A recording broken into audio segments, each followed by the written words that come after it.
Get some people on the other feeds. Here we go. Okay. So just to give everybody a recap, because we're getting more and more people in here. I appreciate everybody stopping by. What's up, Matt Mullen? Good to see you. So this is a podcast about success. I had done a podcast or a radio show for 3 years on the third oldest talk radio station in the country, K-Talk out of Utah. And you know, it was what's up, Wizard? Good to see you, bro. So it was fun, but I'm gonna be honest, it was depressing because it was about politics, and politics is trash. Now, I'm a big believer in learning things the hard way. It's better if you can learn them the easy way. I mean, that's really the benefit of doing coaching and whatnot, is you don't have to touch that hot stove all the time. You let somebody else do it and then teach you, and you get to collapse the time. So this podcast is going to be more about success, about personal development, business development, and it's going to be through the lens of the way I see things. So there's going to be a lot of wrestling and grappling metaphors. We will have to touch on politics. I think it's unavoidable. You know, politics is fucking trash, dude. Like, let's just get real about that. I hate politics, but it's part of life. So I'm going to try to keep it to a minimum. Honestly, that's why I quit my radio show years ago. Like, I was on there for 3 years every day. It was awesome. I got to interview all my favorite authors. It was really cool, man. But I got depressed talking about politics because it's fucking trash. It's trash, dude. And it's trashy people. So I'd rather focus on personal development, entrepreneurship, you know, things that I think are actually about solving the problem and getting things fixed and doing it in an awesome way. Mostly what I mean is voluntarily, because, you know, anything you do politically involves forcing other people to do shit the way you want to do it. And I don't want that happening to me. And I don't feel right about doing that to other people. So anyway, I'm excited. I'm going to be here. I'm making a commitment. I'm going to be here every freaking day at this time. And, you know, it's a podcast, so it's a little different for me. I'm used to radio. I'm going to be real. That kept me honest. I had to show up. I had to be at the radio station. It was really the mechanism that forced me to be committed to it. And I've tried to get a podcast going multiple times, but that lack of commitment, you know, driving into a studio and whatnot, has made it hard. I have now, we'll see, but I've made the commitment to be here every day at this time. I want to talk about this stuff. I can't do call-ins like I used to. I wish I could, because that was the lifeblood of my show. I loved talking to you guys and talking to all the crazy people that would call in too. Any of those that remember me from those old days, man, it was pure comedy half the time. It was awesome. Shit that you can't script. And I love that. But you guys could do the same through typing, through, you know, whichever platform you're on, type me a message, whatever. I will respond to you. I will read your thing. I will try to read it faithfully, not unless you're like being a total asshole, but I'll still even read it completely faithfully. I'm a huge advocate of free speech and whatnot. So let's go. Okay. So this podcast is called the No1 Podcast, or the No1 Podcast. Okay. And it's spelled NO1, because I want to document this journey from being a no one, right? Like, so there's kind of a play on words here in the title, a no one to number one. What does that mean? What has that been for, you know, what does that entail for other people? All that kind of stuff. So that's really going to be the theme of this. It's going to be me being very vulnerable, sharing some personal stuff. I'll try not to get too weepy and emotional. Sometimes it gets that way, but, you know, and having great guests like I used to. I've got a wonderful Rolodex, and I know a bunch of great people that have fantastic stories about what they had to overcome, or the methods and the tricks that they used to go from no one to number one. Okay. So as ever, I'm your host. There's going to be a crap ton of wrestling metaphors and business talk. You guys know me from scientificwrestling.com. Maybe you know me from macebell.com, or maybe you know me from my business development efforts, my involvement with the 10X community, ThalesCoaching.com, THALES.com.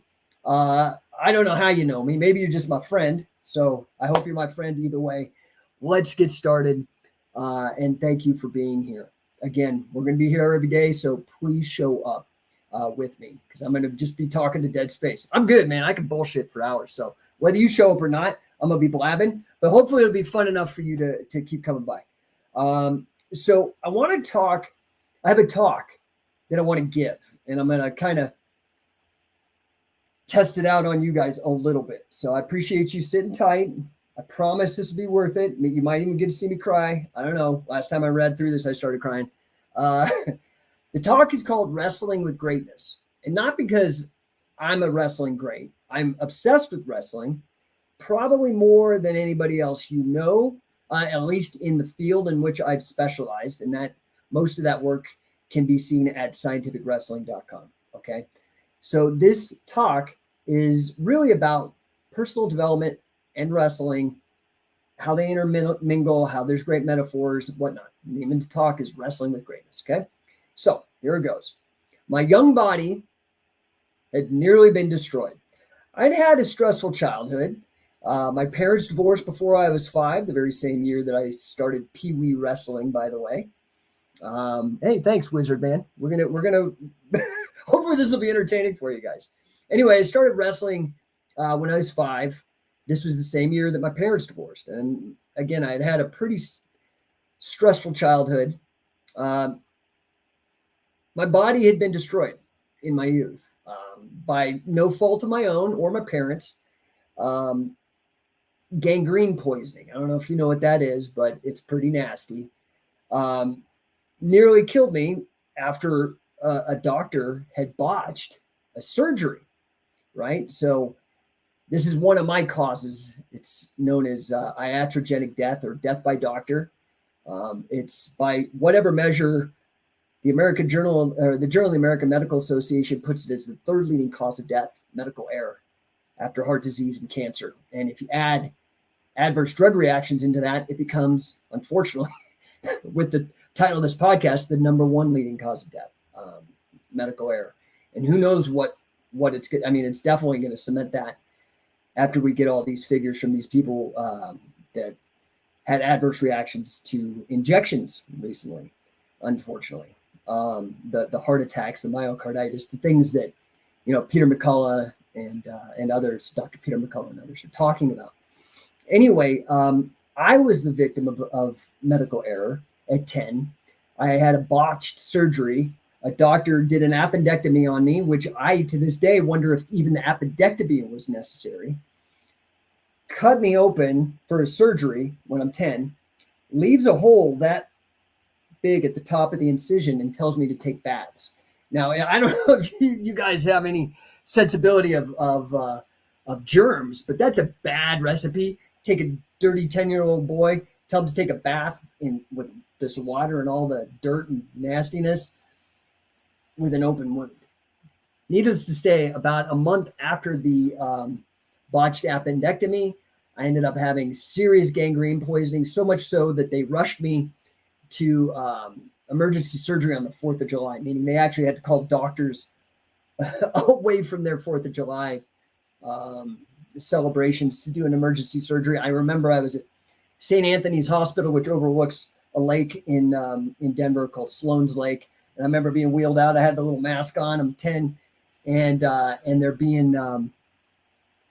wheeling me out to surgery, and I could see in the window on the walkway on the way to the surgery room while I'm in the bed being wheeled. I could see the fireworks going off over the lake. It's like in my memory. And that was when I was 10.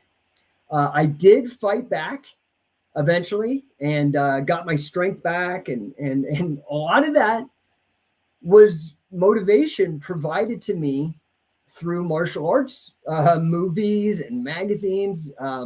For example, The Karate Kid was huge, man. Like 1984, that's when that movie came out. I think I had surgery in 1982. And that movie really was powerful for me. So I started here in Denver, going to like one of those strip mall dojos when I was in, I think I was 12 when I started. So that's got to be 1986 at Stephen Oliver's Mile High Karate here in Denver. Busted my ass there, and it was awesome. Got back my strength and my health after nearly dying at 10. And at 14, 15, I got my black belt in Taekwondo. Okay, listen, I mean, I'm hip on all this shit. So, but for a 15, 14-year-old, it's quite an accomplishment. I got my black belt at one of these strip mall McDojos. And then that same year, I got diagnosed with cancer. Okay. I had started Pee-wee wrestling at 5.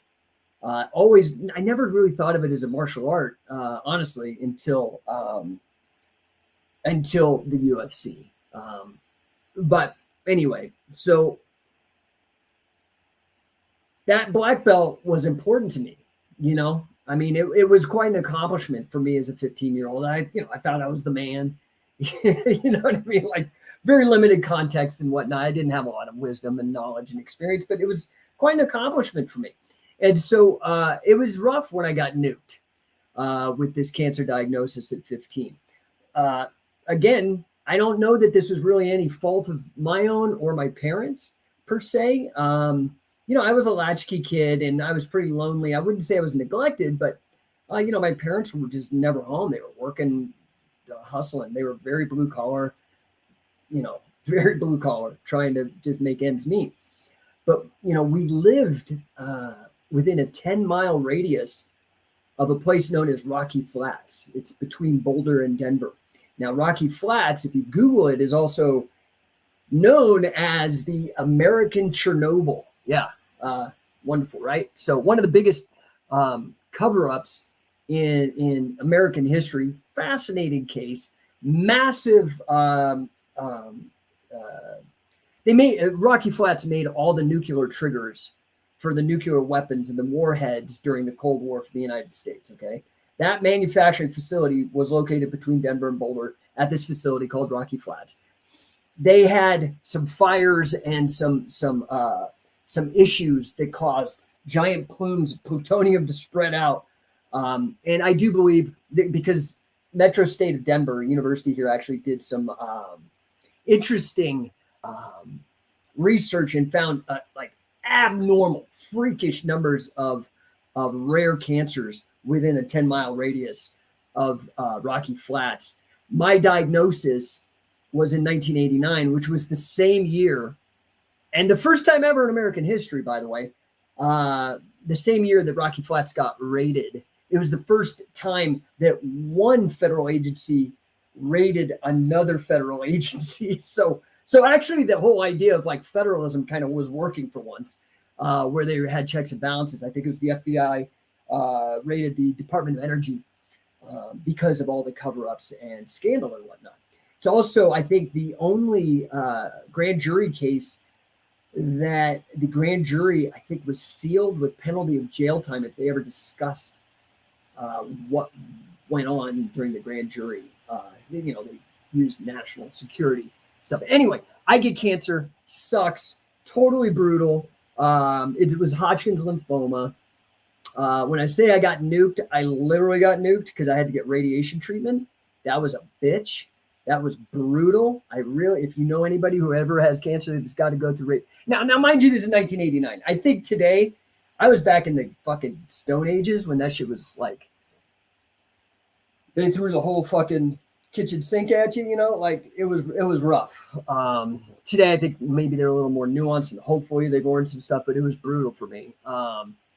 Radiation, I did 6 months of chemotherapy. Killed me, dude. I had 4 surgeries. When I got my black belt, I was 6'1" and about 160 pounds. And within, after being ill at 10, worked myself up, from defeating gangrene poisoning, worked myself up from 10 to 15, got up to 6'1", 160 pounds. And within 3 months, I was down to 117 pounds. Okay. That's the same weight I was when I started karate, but I was 6'1". I looked straight out of Auschwitz. I mean, it was awful. It was truly awful. So, going through chemotherapy and radiation and all the cancer treatment that I did, going through that during puberty was pretty rough on my self-esteem. You know, I had gone from one side of the equation socially in high school where I was one of the tougher kids, and I don't think I was a bully per se, but I definitely was more of a bully than bullied for sure. And I went from that side of the equation completely to the other side, man. Getting bullied, abused, taunted, made fun of, humiliated. Obviously, no girls wanted anything to do with me at that point. Like, I mean, I was a fucking cancer fucking patient, dude. It was no fucking fun. It was brutal. So, on top of that, you know, like I'd said, I was a latchkey kid. So I don't know if you guys know that term. It maybe for older people, younger people might not know it, but a latchkey kid meant that you had a key to get into your house because your parents weren't there because they were working. And so I was an only child essentially. Now I had moved around, and you know, I have a large family on my mom's side, so I had a lot of cousins, and I had a lot of stepbrothers, stepsisters because my parents got married and divorced a bunch of times. But I was an only kid, and so you know what that ends up doing is you're really good at thanks, Adam. Yeah, that is old school, right? What's a Bad Religion song title? Matt, I don't know what is. While I wait for him to. So, you know, latchkey kid, maybe? I don't know. But, you know, being an only child, being a latchkey kid, having all this fucking trauma medically, you know, I wasn't well socialized. I was good at getting along with adults, but people in my own age group, I had a hard time getting along with. I had a hard time because I didn't have brothers and sisters that were my age where I had to learn, you know, the subtleties of social interactions with people like that. So, you know, it was pretty rough. Now, I had never really focused on academics or anything like that because I was very physical and very, you know, active. Now, oh yeah, Latchkey Kid, that's a Bad Religion song. Love Bad Religion, by the way, badass band.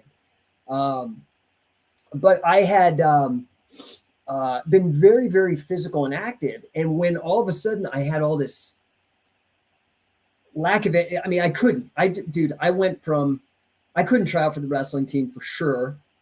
In my opinion, this is not a knock, okay, but in my opinion, I downgraded and tried to go out for track and just run, and I couldn't even run, and because of the effects of the radiation and the chemotherapy and the surgeries, it just was too much, man. It was brutal. So, you know, it was hard, but I ended up, what do you call that? Like channeling, you know what I mean? I was able to refocus my energies, and I put it into academics and drawing and art and developing social skills. I went out for theater and started doing like choir, like jazz choir and shit. And I actually did pretty good.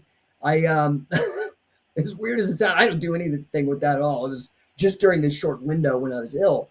But I was on a jazz choir, and I sang a solo, and we won the state competition and shit, which was cool. I was a lead. I was like the only sophomore to get a lead in the high school play, Taming the Shrew by Shakespeare. So I had success in that, and I leaned into it, and it was cool. And because of my focus on academics, I got a leadership scholarship, right? So I was the first person to go to college in my family. Like everybody was super blue collar. So in a way, I probably wouldn't even have gone to college had I not gotten ill. So there are, there's trade-offs, right? But long story short, I go to college, and my self-esteem was fucking hosed, dude. I was decimated physically. Spiritually, I was just beaten down, like I had lost religion because I'm still not really religious. I'm pretty spiritual. But, I was like, man, I was 10. Why would God do this to me? And I'm 15. Why would God give me cancer? I mean, I ain't done shit yet. I'm like an innocent kid, And so I was hammered. I was on every level. So I mean, just gonna be real. I just started. I was one of those like, don't do drugs kids all the way until I had cancer, dude. I was the guy like, don't do drugs, and the Nancy Reagan bullshit. Just say no until I got cancer, and then I was like, fuck it, dude, fuck it, and I started drinking. When I was 16, and started smoking weed. And then went to University of Colorado, at Boulder, which I don't know if you guys know is one hell of a party kind of place. And I started dropping a hell of a lot of acid. Now, what's really interesting to me in hindsight, this was not any foresight on my part. This is just luck, honestly, I think. What I find now interesting is the groups on these guys like MAPS. The multidisciplinary, I don't know, it's the psychedelic group that is, they're scientists trying to get psychedelics accepted for clinical reasons. What I find, I was dropping so much acid, and I think it actually helped me. There was a combination of dropping a fuck ton of acid. Hey, what's up, Stu? Dude, we got international audience. We got Spain in the house. What's up, bro? Hope your wrestling's going good, my friend. I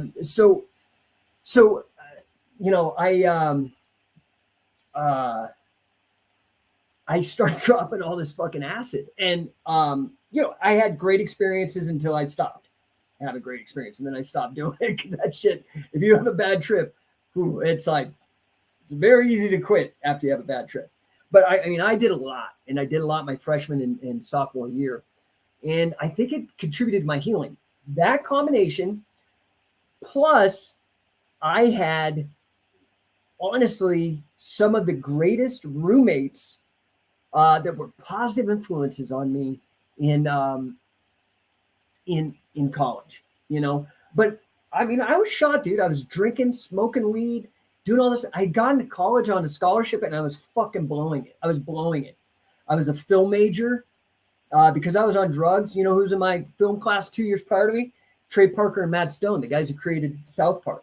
And I had an opportunity to intern on their musical. They have a musical called Alfred Packer, who's a cannibal out of Colorado. Alfred Packer, the musical. It's super funny. It's available. I'm not sure where you can find it by those guys. I had an opportunity to work with them, and I totally pissed it away because I was too busy smoking weed and doing drugs. Huge regret. Dumb, right? But, you're young. You don't have a mentor. You don't have anybody to help you. You got to learn shit the hard way, unfortunately. And I did. But beyond that, I was getting fucking disgusted with myself. I was disgusted.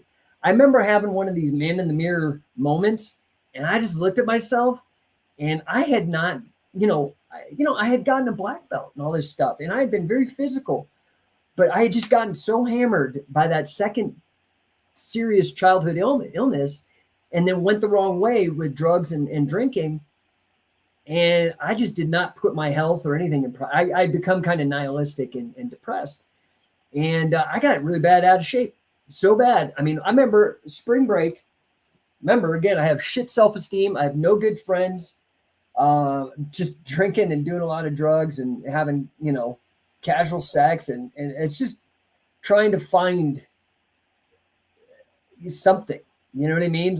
And looking in all the wrong places. Anyway, I have one of those man in the mirror moments. I'm looking in the mirror. I'm just disgusted. I'm like, dude, what the fuck is going on? And literally, I just dropped down and started doing push-ups. I don't even know what the fuck that was about. But I dropped down and started doing push-ups. And to me, I think that was maybe like a litmus test or something. Like, how bad am I? And I couldn't even do fucking 10 push-ups. I was like 19 years old. Couldn't do 10 push-ups. At that moment, it was like a rock bottom moment. I quit everything. And again, like I said, I had kind of a nice confluence of events happen where I had these great roommates. And at that same time, there was another wave of like martial arts stuff coming. And I happened to be poised for it. Now, it started with my roommate. His name's Mike. And, Mike, he was an interesting dude. totally unassuming, like not the tallest guy, not the best looking guy, normal guy, right? Funnier than hell, super funny. And he was absolutely fucking obsessed with skateboarding and Thrasher magazine. Okay. Right. You all know Thrasher. If you don't know Thrasher, man, I don't know. You're not American, or you just haven't even been to a fucking newsstand. He was absolutely obsessed with it. Now, I wasn't really a skater. It was cool, whatever, but it wasn't my jam. I was still liked martial arts and fighting and grappling and stuff. And so, I was like, whatever. But his obsession was so infectious. I don't know how else to say it. And I learned something, you know what I mean? So I didn't like skateboarding much at the time. And because of that, I don't think he liked me much either, because he was obsessed with skateboarding. It didn't have to do with skateboarding. He wasn't interested, right? But, because we were roommates, we had proximity. And I couldn't get away and he couldn't get away, and we were around each other all the time, right? And he was a good person, he was, and huge in my life, because his obsession helped me find mine. By the way, he now runs Thrasher magazine. He's the editor-in-chief. Okay. So he's had massive success due to his obsession, right? So I could not get into skating. It just wasn't in my blood. But I modeled the obsession. I said, I see what's happening here. He's obsessed, and this is the ironic thing. His obsession made him into an exceptional leader. Here I was at the University of Colorado on a prestigious leadership scholarship, and I was a loser. I wasn't leading nothing. Okay. And here's this guy, unassuming, funny, nice guy, obsessed. And his obsession, man, he got all the friends in the neighborhood to, be obsessed or be average, right? Yeah, that's it, Dominic. He got all the kids in the neighborhood to build a half pipe in our backyard. Total leadership. He then spearheaded the very first skate park in Boulder. And then, like I said, went on to do incredible things with Thrasher. Now runs the entire magazine, produces reality shows like King of the Road and all that. Massive influence for me, massive inspiration. Okay.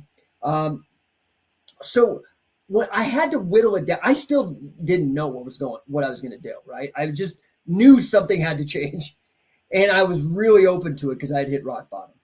So I was like, well, I can't get as obsessed. I tried, but I can't get as obsessed with skateboarding. I learned to skate. I learned to snowboard, all that kind of stuff. And it's great. I loved it. I did a lot of it later in my life when I moved to San Francisco. Loved skating the hills in San Francisco. I was never much of a half pipe guy. I was more of a transporter, getting around town kind of guy. But, I ended up growing to love it. But I wasn't really obsessed. I couldn't find it. So I whittled it down to a short list of things like, what could I be obsessed with?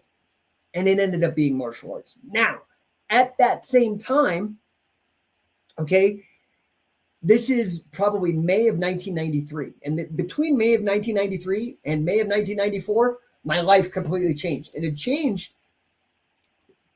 This is maybe the first lesson that I'm trying to get across here, was because I found an obsession. Okay, I found an obsession. That obsession was martial arts. And it coincided with a movie that came out. And, I was getting, because he was into Thrasher, then I was like, okay, I need to start looking at all the martial arts magazines. I'm going to be honest, they were pretty lame. It was like Black Belt and all that. If you're into Black Belt, that's cool, but it's just the content, the writing. Thrasher and these other magazines were way cooler. You know what I mean? They had cooler, edgier content, fun. But I did it anyway. So I got into it, and everything was Bruce Lee, because this is pre-UFC. You have to remember how much UFC changed the world, right? People looked to fucking kung fu movies for like what was actually good in fighting. It's just how it was, man. Bruce Lee was the pinnacle, right? Now he's important because he inspired mixed martial arts and whatnot. So that biopic with Jason Scott Lee came out, Dragon, right at that time. I think it was released in May of 1993. I saw it, became totally fucking obsessed. I was like, oh my God. And what I loved was Bruce Lee was like a conditioning freak. So man, I just started building my body back up. And I got into really, really good shape.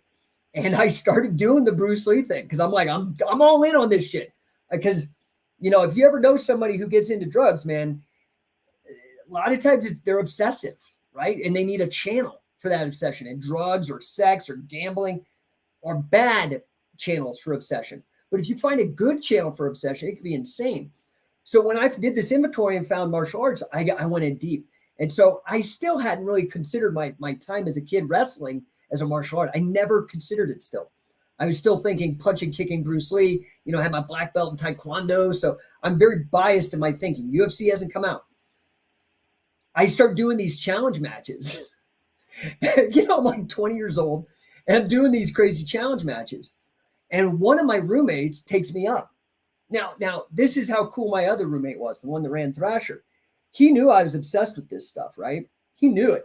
And so for my birthday party, one year, he threw me a birthday party and we had boxing matches, right? And this was a pivotal moment for me because I kicked everybody's ass because I knew what I was doing and the other guys didn't, right? I mean, if they had training and whatnot, they would have been fine.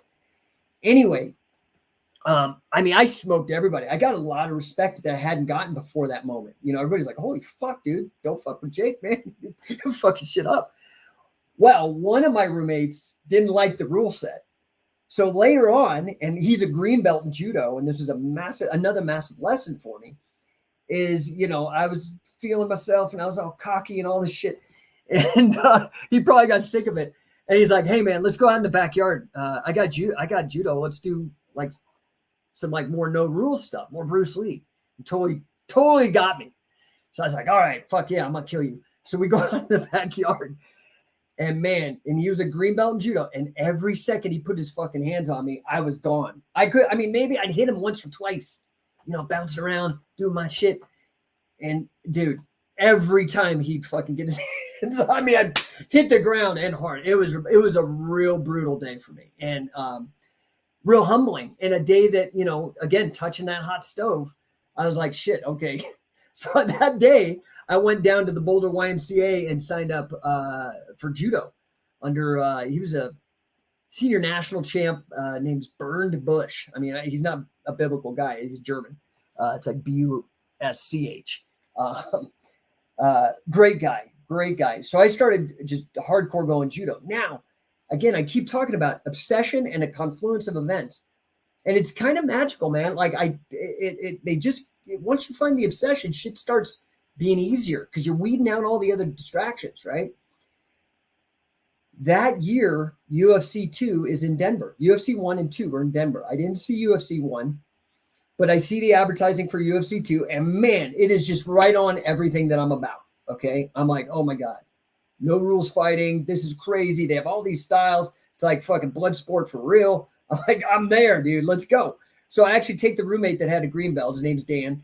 Go with him. And we see this. It's so cool. I'm actually sitting right behind the Gracies. I used to know the guy who owned Mammoth Gardens, which is where it was held. I went to high school with his son. And his son, I think, had some developmental issues. And I helped him with bullies. And I was his friend. And so anyway, we got these great tickets down to Mammoth. Go down there. And boom. Changes my life. In fact, my now friend, and I'm a fan still. I try not to fanboy, but he's like a good friend now. What was the opening fight there? So just a mind blowing thing. Changed my life 100%. Okay. Sean Doherty was the fighter, by the way. Thanks for asking. Yeah. So changes my life. I'm like, this is what I need to do. So I go back, do way more challenge matches. I actually start getting a rep at the University of Colorado. We don't have a wrestling team there. I didn't go there for wrestling because I didn't have a chance. There's no way in high school, you know, and I had a The only place I had a scholarship to was Boulder, so I couldn't go to like Nebraska and redshirt or anything like that. So I was like, all right. I started like a grappling club at the University of Colorado Boulder, and would just challenge people. We would fly people. Like I was also working out a place, I don't even know if it's around anymore, Boulder Karate. And the first guy I ever grappled was Pedro Sauer. Totally like another eye-opening, humbling event, man. Like that guy, Caseca Munez, Ricardo Miguel. These are all like guys that really were the beginning that we would fly in for training camps. In fact, that's kind of why I do what I do now with Catch, because Catch is now, scientific wrestling is now where Brazilian Jiu-Jitsu was in the early 90s. There's just not enough qualified people to teach it. So we have to travel around and do training camps instead of having like strip malls. Like it was Taekwondo when I was a kid. Now jiu-jitsu is in every freaking strip mall, and it's great. Everybody's got this opportunity, but it was not there when I was coming up. So anyway, number one lesson is about getting that obsession, right? Like you have to figure out what that obsession is for you. For me, it was martial arts. For me, and as I got more and more obsessed, it drilled down. It drilled way down to where now I am like a foremost fucking expert in this style of brutal grappling known as catch as catch can wrestling or scientific wrestling. And so, you know, that obsession and the willingness to take risks, because now I had a mission. I knew like grappling was like for me. I after I graduated college, you know, I went out to San Francisco, most expensive city, had no connections, no money. I just was like, fuck it, I'm going. And I went there because Carly Gracie, from my research at that time, was the best in the United States to learn from. And so I went out there and trained with him. It was incredibly tough because I'm making a minimum wage in San Francisco, most expensive in the city. I think maybe New York was a little more, but dude, San Francisco is notorious for being pricey. And I'm working retail, minimum wage jobs, 4 of them, just like barely surviving, dude. Just straight up eating eggs and ramen only. Back then, it was $200 a month for one class a week. I mean, it was crazy, right? It's always been expensive, but it, you know, even though the supply has grown to meet the demand, the prices are still what, $120 a month to train. I could have afforded that, but this is in $1995 too, before inflation and shit, dude. It was expensive, and I was making the sacrifices, busting my ass, but it still didn't sit right. I didn't like the jiu-jitsu. I didn't like the gi as much. I did not like working off my back. I did not like the lack of takedowns. I loved the submissions though. I thought that was really, really neat, right? So anyway, the obsession just went freaking exponential for me to where I was willing to take risks, willing to do whatever it takes. I think that is crucial for people to do stuff. You know, I think that is what stops a lot of people is the fear, but the fear goes away when you become like crazy. I don't know how else to say that. Like when you get so fucking obsessed that you don't give a fuck. And I mean, I will give you some warnings, like hot stove. Yeah, I had this fucked up childhood with these like cancer and gangrene poisoning and all the fucking fallout from, no pun intended, all the fallout from radiation treatment and chemotherapy and all that. And then I went crazy into grappling, dude. I mean, you know, I am so fucking jacked. I broke my neck. I have a collapsed carotid artery. I have one carotid artery from getting choked too many times. Because it was the Wild West back then. You know, they didn't know how to train. You know, a lot of the early MMA guys had the same problem. I didn't go into it, thank goodness, but a lot of them have concussion problems because they were full on hitting each other full bore in the early days before all the CTE stuff came up and people were aware of it, right?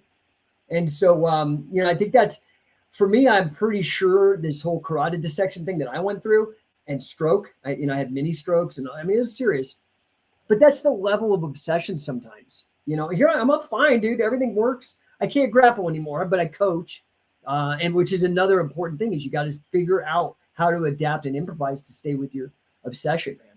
Because for me, it's my life's purpose. As weird as it fucking, I mean, it even sounds weird to me to this day, but my life's purpose is to make sure that every man, woman, and child on planet Earth are involved with scientific wrestling in some manner as either a fan, an athlete, a coach, or a promoter and business person.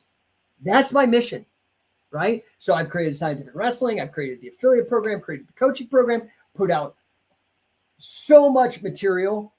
There's nobody who can match the amount of work that I've done single-handedly in that field. There's just none. That's why I'm in that position. And I'm in that position because I'm fucking obsessed. I am more obsessed than anybody else, so I do more.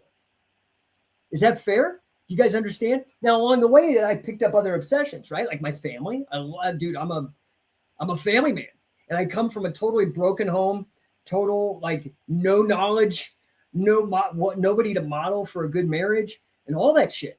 But my obsession, maybe it's my hangups of not having that as a kid. I want to have that, and I want my kids to have that, right? Like it's kind of a cliche, but I think it's true. Same with business. Both of my parents and almost everybody in my family, nobody were entrepreneurs. So I didn't understand the importance of being able to sell, right? So what's interesting though is, again, the confluence of events. So I find this obsession, right? And I found the obsession because I had started modeling, not copying. Copying would have been, okay, I'm a mini clone of my friend Mike and I'm into skateboarding. Bum, bum, bum, bum, bum, bum. No, I modeled the obsession. I took what I saw was really killing it for him, and to make it authentic to me, I took it and put it into grappling and martial arts, right?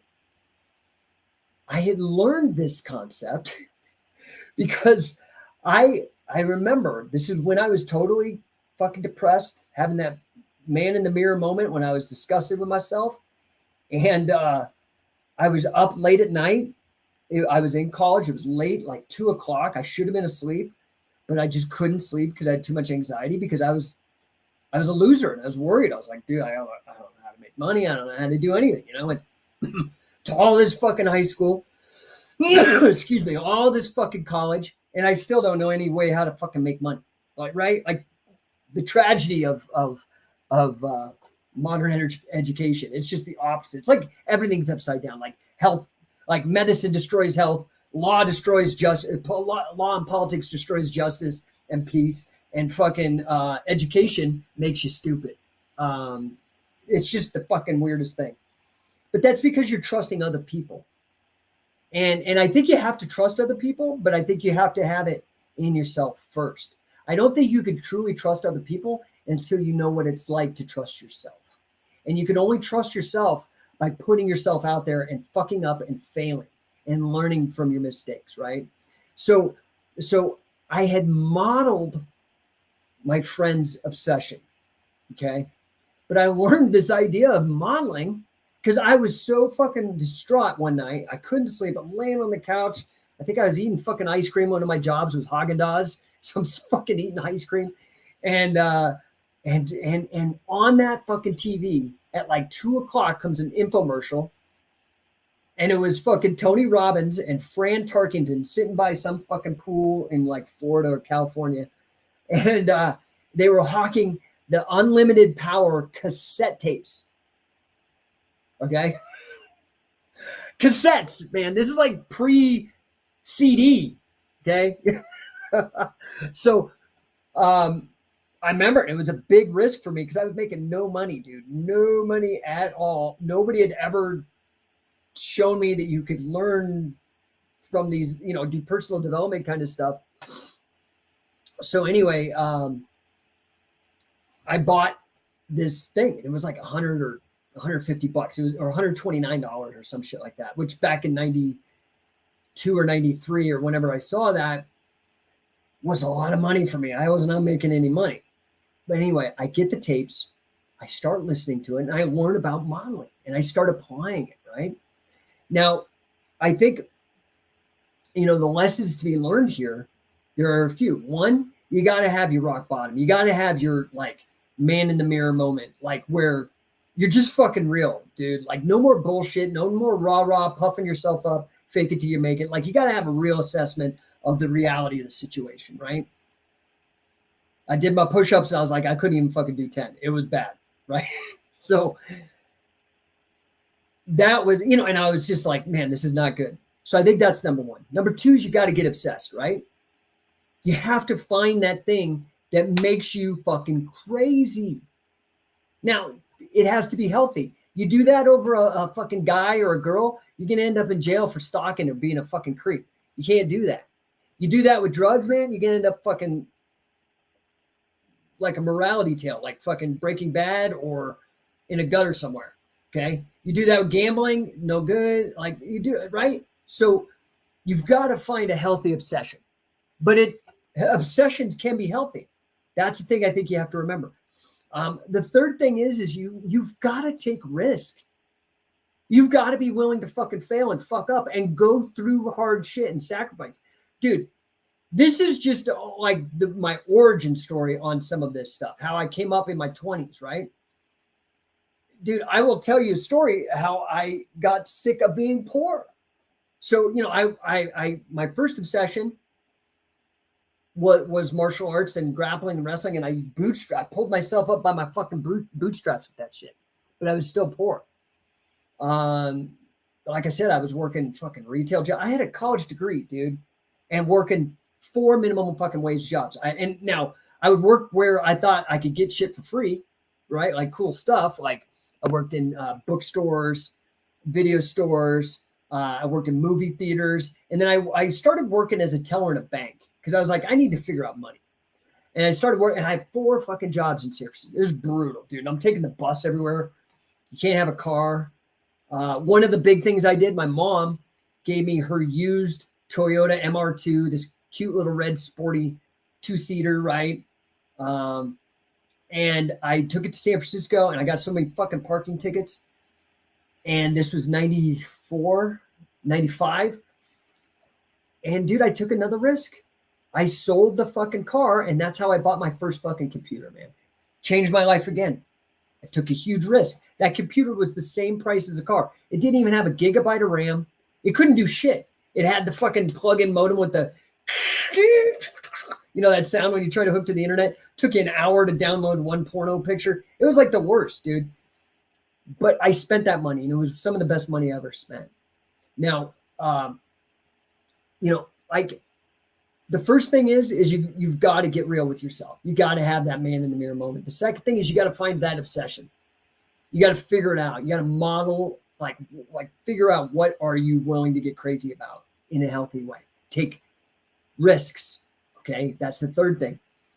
And then you have to fucking work your ass off. Work your ass off. I mean, when I started scientific wrestling, I had already been grappling and doing martial arts. I started Pee Wee wrestling in 1978. Okay. I got my black belt in 1988 or 89. Okay. I started jiu-jitsu and grappling in 1994. And I didn't start scientific wrestling until 2003. Okay. So I had been building up this just body of information and knowledge and obsession and chasing it and trying to learn as much as I possibly could. And then I realized, and this is a different story. I could talk about how I got into entrepreneurship and figuring that out. But it's very similar in terms of these principles, right? And I put out my first book, The Authoritative Encyclopedia of Scientific Wrestling. I put that out in 2003. And dude, it was a lot of work, man. I literally took like 5 or 6 out of print books that were very expensive and I knew other people had a hard time finding. And I sat down in 2003, okay, this isn't with some fucking great technology, 2003 with a scanner and literally went, okay, page 1, button, scan, lift, page 2, lid, button, scan, lift, page 3, boom. I mean, dude, I have it memorized, man. I did that shit like so fucking much. And now it's known as the Fighting Library. You can go to fightinglibrary.com.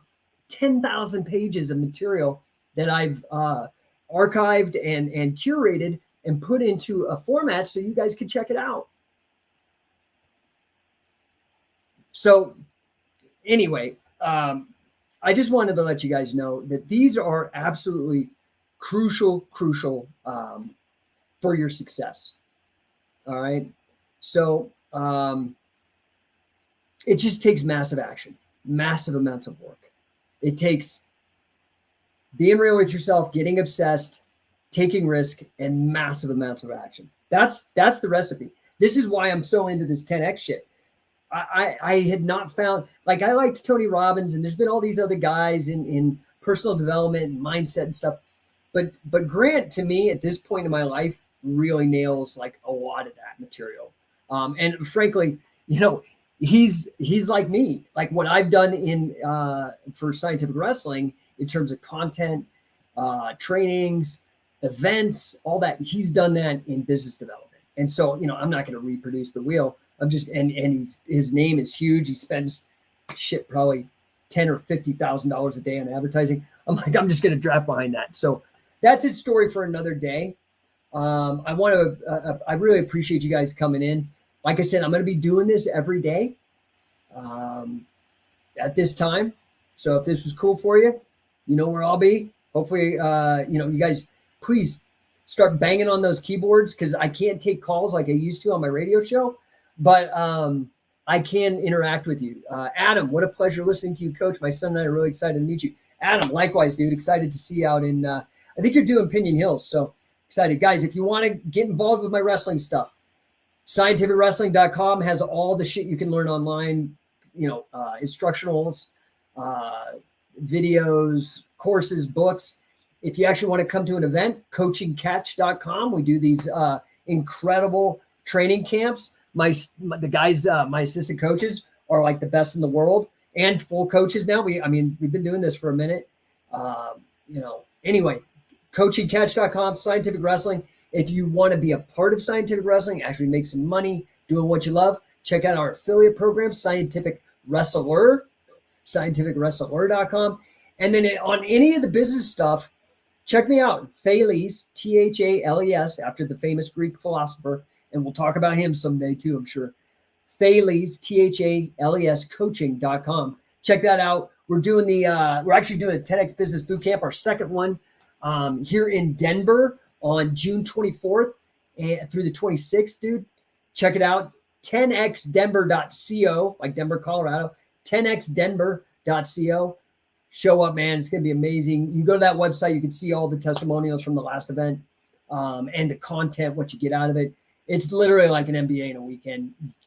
Don't want to miss it. Come on out. Come hang out with me out in Denver. Yeah. Anyway, man, I appreciate you guys, and we will see you tomorrow. You can hit me up on any of the socials, DM if you have any questions, comment, share this. Please let people know. I do want to make this a real thing. And my number one purpose with this is to help people. That is what I'm here to do, is to help people. Okay. So please, please, please, if you don't mind, I know it's a big ask and I'm asking your permission. Please share, let people know. I want to build this up. My whole purpose here is to help people. So I appreciate you guys. Thanks for listening to me ramble on about, about it. Lessons to be learned. Again, get real with yourself, find an obsession, take risks, and then take massive action. I appreciate you guys. We'll talk to you soon. Next time. See you tomorrow.